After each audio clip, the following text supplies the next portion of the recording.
Hey guys, this is 6.2. We are talking about one-to-one functions and inverse functions, okay? So in 6.1, we were working on compositions of functions using the two functions. The two we used were f and g. And when we composed those last functions, f of g and g of f, in the last example, they turned out to be what we call inverse functions because they each, when we compose them together, quickly simplified to x, right? So the rules of inverse functions will undo each other and you will be left with x in the end, all right? All inverse functions are one-to-one functions. So we're going to start with what is a one-to-one function.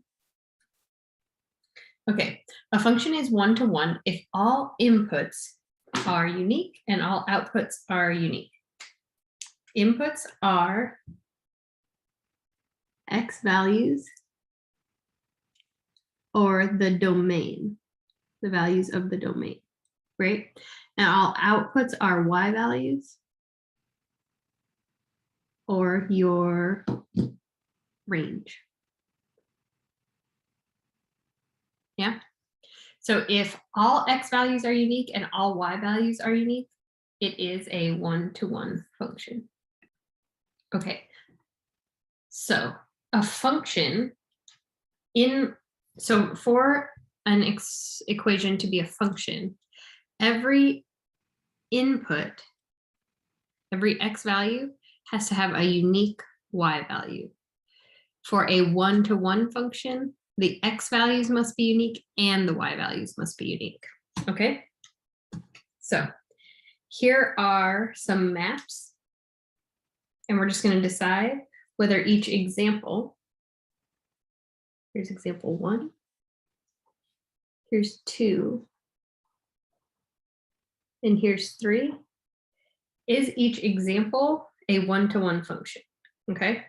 So you have your domain, your x values are your inputs, your range is your y, which is kind of obvious because they have x and y, they helped us there. These are your ins, these are your outputs, okay? So for every single ordered pair in each one-to-one mapping, x is unique and y is unique. Neither will ever repeat, okay? X sub 1, x sub 2, x sub 3, each of those are different. No value is used more than once, right? Y sub 1, y sub 2, y sub 3, all those values are unique. So that means that this is a one-to-one function. Okay. Sorry. Same thing, we have our x's, we have our y's, our inputs and our outputs. Each input needs to be unique and each output needs to be unique. So this x sub 1 corresponds to y sub 1, x sub 2 also corresponds to y sub 1. That means we have this point and we also have this point. So y sub 1 is no longer unique, so this would not be a one-to-one function.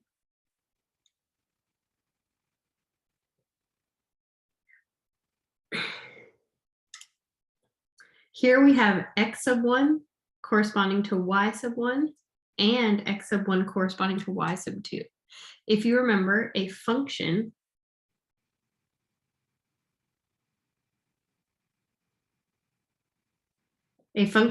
for a function, every x can only ever have one y. Yeah, so this is still a function. This x only has one y, this x only has one y. It's okay that they have the same y, but here one input has two different outputs that can never be a function. So not only is it not a one-to-one function, it is not even a function. Not a function, not a one-to-one function. So weird that I wrote it a different way every time. Need to be more clear. Clarity. All right. Example 1. determine whether the functions are one-to-one. We have a mapping here, and we have a group of ordered pairs. So in this mapping, we have a 35 going to a 55, a 41 to a 35, a 45 to a 33, a 53 to a 35. So our X values are unique. These would be our X values because we are putting them in, right? And we are getting out the HDL or our Y values. So these seem to be unique. That's good. However, over here, these are not unique.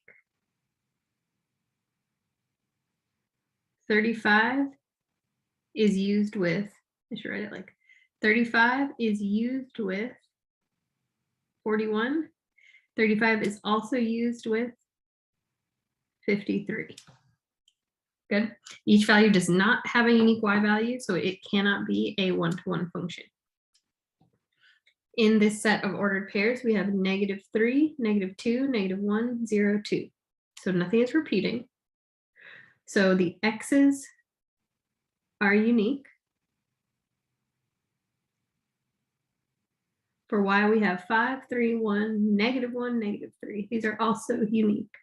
So this would be a 1-to-1 function. This one is not a 1-to-1 function. Okay. The mapping is not one-to-one. The ordered pairs is an example of a one-to-one function. All right. If you have the graph of this, you can use a horizontal line test to determine whether or not the function is one-to-one. So remember that a vertical line test tells us whether an equation is a function. The vertical line test means we just thought of a vertical line going across the graph at random. And if that vertical line, if any vertical line ever touched the graph in more than one spot, 0 spots is okay, but more than one spot, that would not be a function, right? So these are both functions. They both pass the vertical line test. But now to determine, is it a one-to-one function, we can use a horizontal line test. So our line, it's the same concept, but our line is going the opposite direction, okay? So they gave us a horizontal line. Here, we could give ourselves our own horizontal line, or even make the x-intercept our horizontal line, okay? So we have our graph of our function. In this case, it would be this guy. In this case, it would be this guy. This to me looks like the graph of f of x equals x squared, right? It's a parabola. This one looks like f of x is x cubed, okay? And then we just give it a horizontal line. Here we say no, right? This is not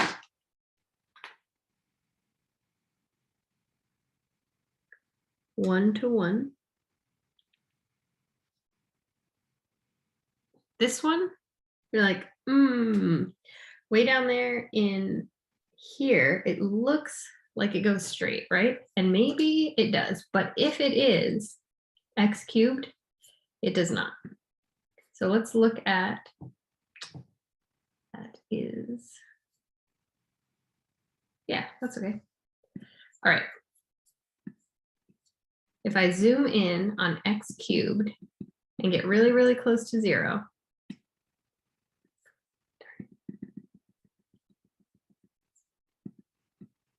you can see that it's changing with each new point. Even though that's a really, really, really small number, that number is changing each time. Sorry, that y value is changing for each x value. It's very hard to see, but it is changing. Defaults in quicker. All right. So if that is in fact x to the third, that function is 1-to-1.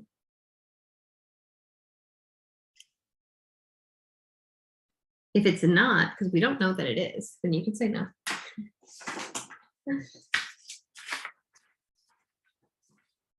They didn't tell us.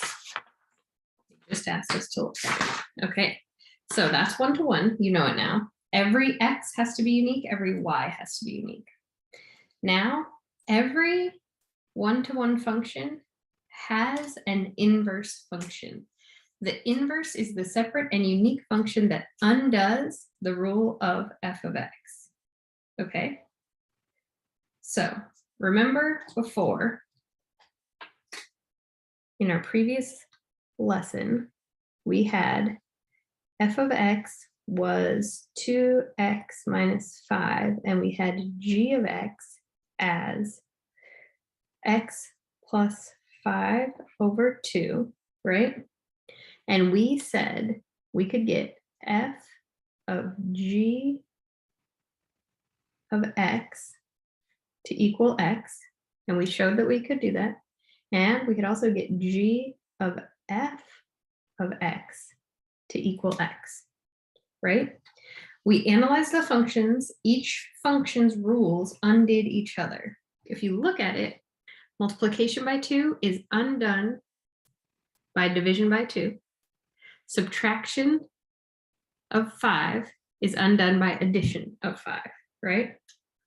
So the test you can do to determine if two functions are inverse is to input them into each other and see if you can come out with simply the variable, okay? So when we have an inverse function, the symbol f(-1) is used to denote the inverse of f and is found by switching the domain and range. Remember, domain is x, range is y. So essentially what we're doing is if f of x has the point xy, then the inverse of f of x will have the point yx. We switch them, okay? We don't literally call these yx, we just took those numbers and we flipped them, okay? The graph of a 1-to-1 function f and its inverse function, f(-1), are symmetric with respect to the line y equals x. Remember, the line y equals x just says that x and y are the same value. So when x is 1, y will be 1. When x is 2, y will be 2. When x is 3, y will be 3. And it follows that line from -infinity to +infinity. So let's look at this. It is symmetric with respect to the line y equals x. So let's look at this. We have y equals f of x, we have y equals x, and we have y equals the inverse of f of x, okay? So if these are inverses, let's just make some points and see if their points are switched for this equation, or sorry, for this function, okay? So let's say if this is f of x, we'll start with f of x. It looks like this point might be 1, 2, right? 1x, 2y. If this point is 1, 2, we're going to flip them, and this point should be 2, 1. 1, 2, up 1. That fits, right? If this one is, this would have to be -1, 1.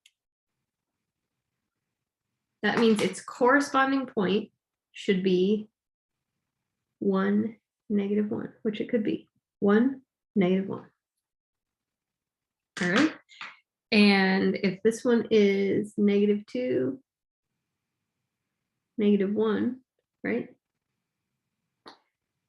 Then this one would have to be -1, -2, which are plausible, right? 1, 2 corresponds to 2, 1. -1, 1 corresponds to 1, -1. -2, 1 corresponds to, sorry, -2, -1 corresponds to -1, -2. They are equal distance. There's an equal distance between 2.1 and 1.2. Sorry, there's an equal distance between 2.1 and xy and 1, 2 and xy. These are equal. These are equal. These are equal distances. Okay? So now that we know all of this, I can go back and say that g of x is f's inverse of x, because when I composed g of x with f of x, they canceled one another and they only leave x. And the value f of x equals x is the line y equals x. So y equals x is the line f of x equals x. So when I put these two together, they meet at f of x equals x. And that's why you're always going to get an x out when you compose two inverse functions.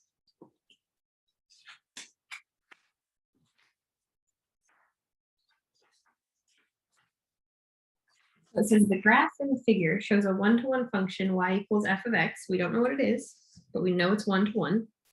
It passes the horizontal line test, and we need to draw the graph of its inverse. Here it's easier to see the points because they give us, this is 3, this is -3. So this point is 1, 0, right? This point would be 2, 2. This point would be 1, 2, -2, -1, right? So we found the 3 points. This is f of x.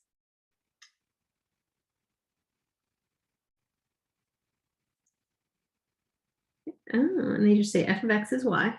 Yeah. And then we're going to find the inverse. So they have for us the function, and they ask us to find and graph the inverse function. That means we need to switch x and y coordinates of each point of the line f of x. So just like in this f of x, we went from 1, 2 to 2, 1. We're now going to go from -2, -1 to the inverse would be -1, -2, right? This inverse would be 0, 1. And the inverse of this would be 2, 2. So they might share a point there. So we'll start there. 2, 2. 0, 1. So 0 on the x, 1 on the y. And the last point is -1, -2.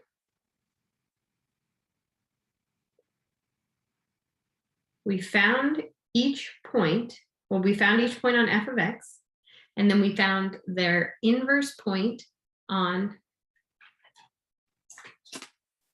the inverse function, the graph of the inverse function. I'm going to put these together. I'm also going to add the line y equals x. So that would be 2, 2 would be on that line. 3, 3 would be on that line. 0, 0 would be on that line. 1, 1 would be on the line y equals x. It's probably enough points. All right, so this is the line y equals x. And this was the line, the inverse of x. So we can tell that these are equidistant apart. The line y equals x to 1, 0, and the line y equals x to 0, 1. Those are equal distances apart. Those are the same distance, okay? We switched the x and y coordinates and we found each point of f's inverse of x. It is symmetric with respect to the line of y equals x.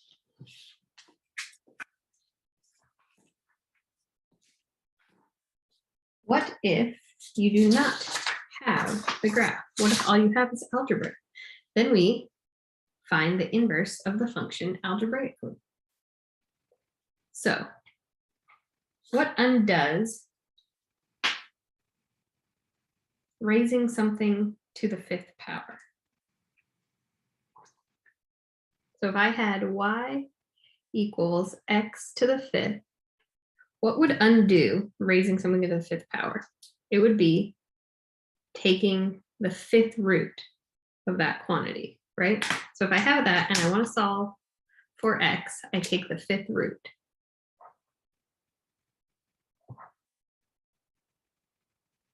Right? And the opposite, what undoes taking the 5th root of a number, raising it to the 5th power, right? We know that, but we need to prove it algebraically, okay? So the way we would do that is we would take the composition of two functions, and just like before, if you are left with only the variable, that proves mathematically that they are inverses of one another, right? So y equals x to the 5th. The way I would solve that is I would put it under the 5th root. And then I also have its inverse, x equals y to the 5th.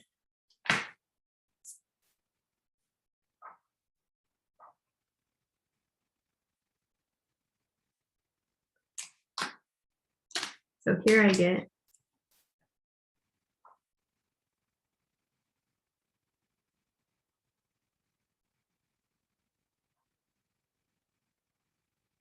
oops.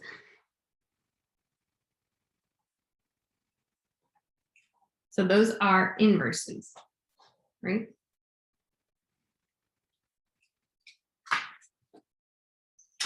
So finding the inverse of a function algebraically.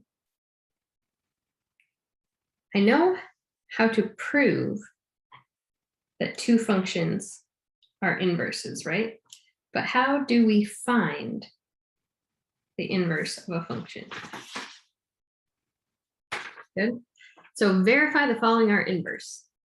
We verify by taking the composition of the two functions and seeing what you're left with. If you are left with only an x, or the other variable, or a variable, any letter, it proves mathematically that they are inverses of one another, right? So let's look at g of x and the inverse of g of x, okay? So g of x is x to the 5th, and the composition of g of the inverse of g of x is, instead of x to the 5th, I put in that inverse in place of x. So I get the cubed root, the 5th root of x raised to the 5th power, right? The 5th root cancels out the power of 5. So what remains is g of the inverse of g of x is x. I have proven, I just did a proof. I have proven that these two are inverse. I could even prove it the other way, right? I could say g, the inverse of g of x of g of x is, so I'll start with the 5th root of, but when I see x, I need to put in g of x. So do you see how they kind of just switched positions? The 5 was out here. Now the 5 is under there. They will still cancel. So the inverse of g of x is same cancellation, still x. Okay. Now we have f of x and the inverse of f of x. So f of x is 4x minus 7. I don't know why I did that. I was looking at the 4. And then f of the inverse of f of x is 4 times, instead of x, we're going to put all of this in, 1/4 times x plus 7 minus 7. Okay. So I can say, I can either distribute through this, the 1/4 through here, or I can say the 1/4 and the 4 cancel each other out because this is being multiplied by 4 and this is being divided by 4, right?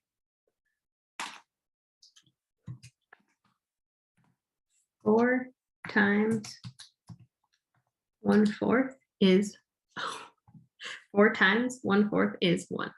Yeah. 4 times 1/4 is 1. But if you want to see it, it could also be 1/4 x plus 1/4 times 7 would become 7/4, right? Minus 7, all multiplied by 4. And then I'm going to multiply all of that. I'm going to distribute the 4. 4 times 1/4 just becomes 1x. 4 times 7/4 just becomes 7 because those cancel.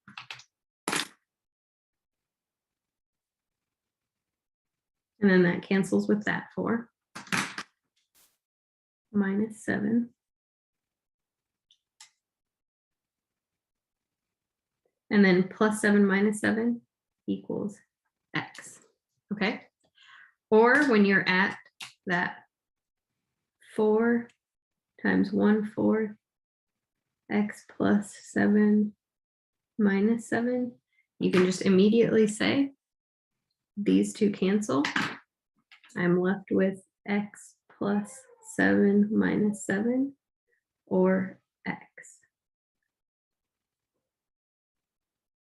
Either way, we've proven that that is the inverse of that. The inverse of f of x is 1/4 times 4x minus 7 plus 7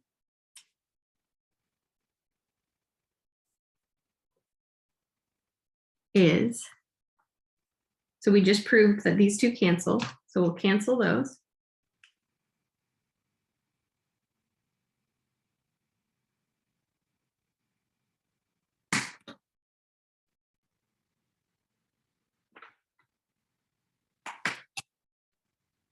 And then I keep going. The 1/4 times a negative 7 becomes negative 7/4. The 1/4 times a positive 7 becomes plus 7/4. And this was just an x or a 1x.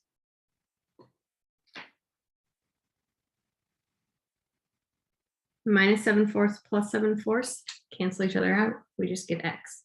So no matter which order you put it in, these two cancel out and these two cancel out. I know how to prove two functions are inverse, but how do I find the inverse function of f of x?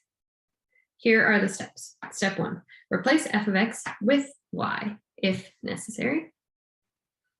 Why? To find the inverse, we have to switch the x and the y values, right? I can't do this if I have no y values. So f of x and y, they're the same thing.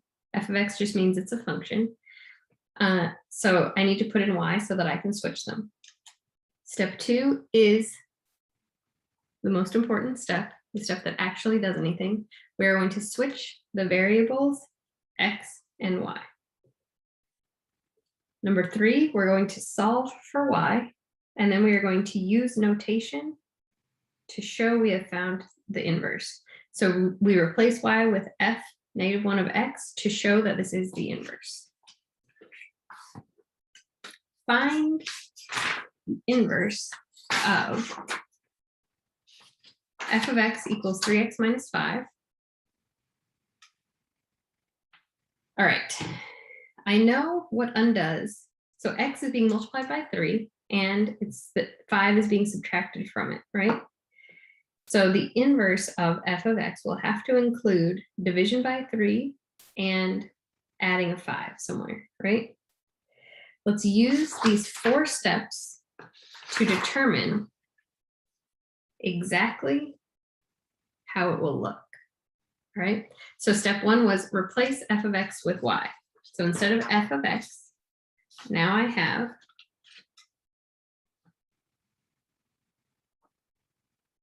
it was f of x equals 3x minus 5. Now I'm going to replace it with y. Y equals 3x minus 5. Done.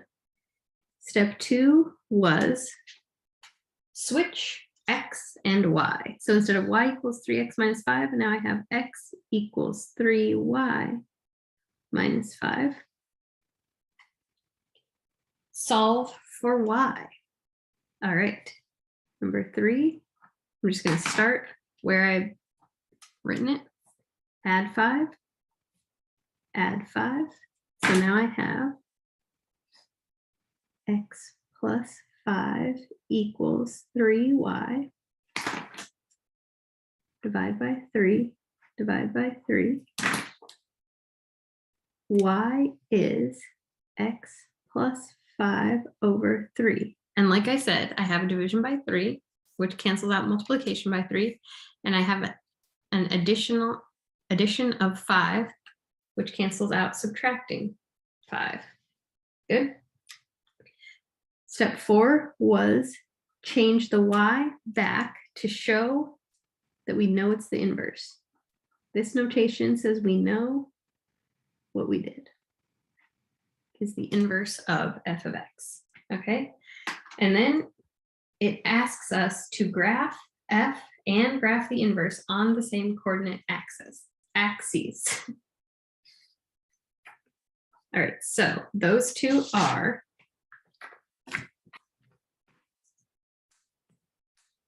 the graphs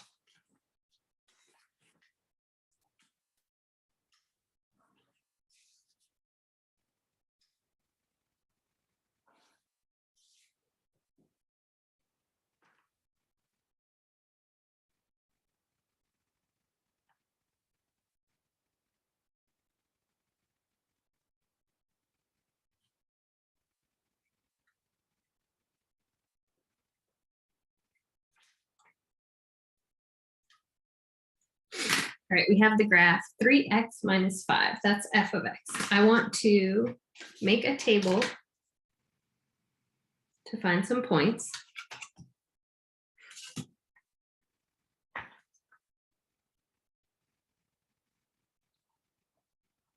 So I have x, I have f of x, and then I have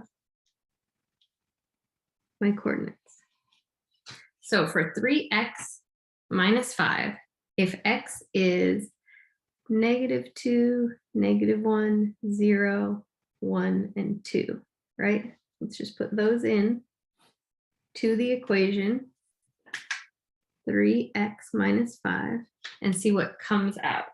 So -2 times 3 minus 5.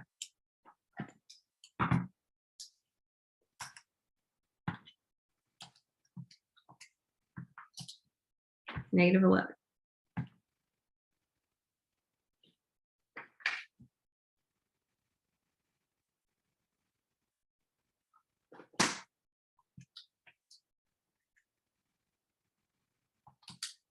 -8.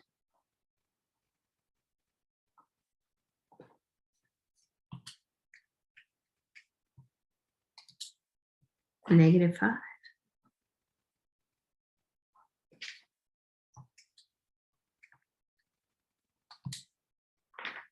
-2.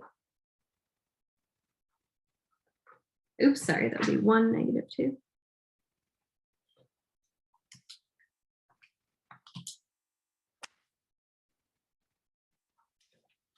Good. So here are some points for f of x. So I can graph that. When x is -2, it's going to be -11, way down there. When it's -1, it'll be -8. It's also off my page. All right, when it's 0, it's going to be -5. 1, 2, 3, 4, 5. There we go, we got 1. When it's 1, it's going to be -2. When it's 2, it's going to be 1. All right, so here's my graph of f equals 3x plus minus 5.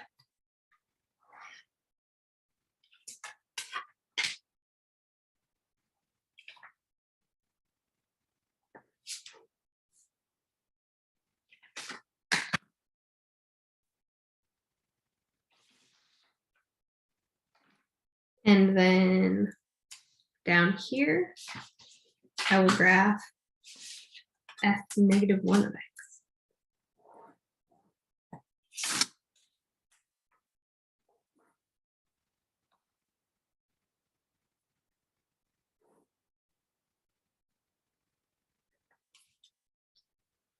All right, so if I know, ooh, I can do some inverses, right? I know 2 and 1, so maybe my x should be 1. I know 1 and -2, so maybe my x should be -2. I know 0 and -5, so maybe my x should be -5. Good?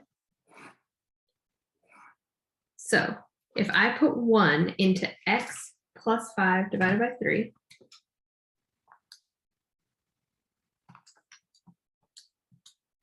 I get 2.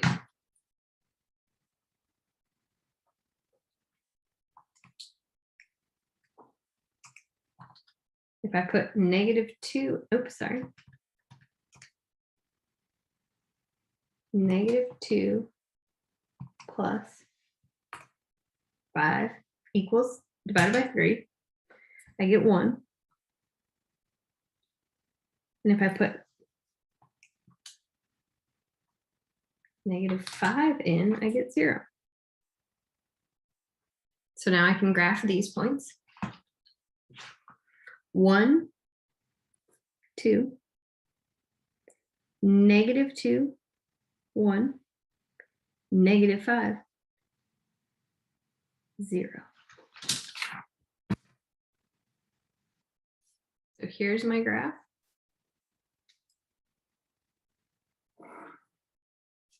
Of the inverse of f of x.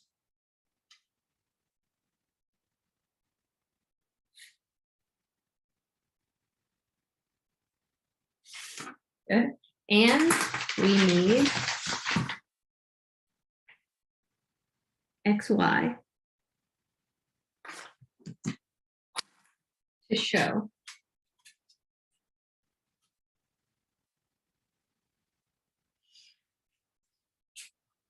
that is symmetrical according to that.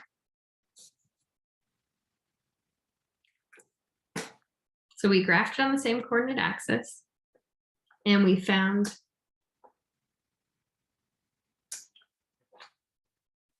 each equation.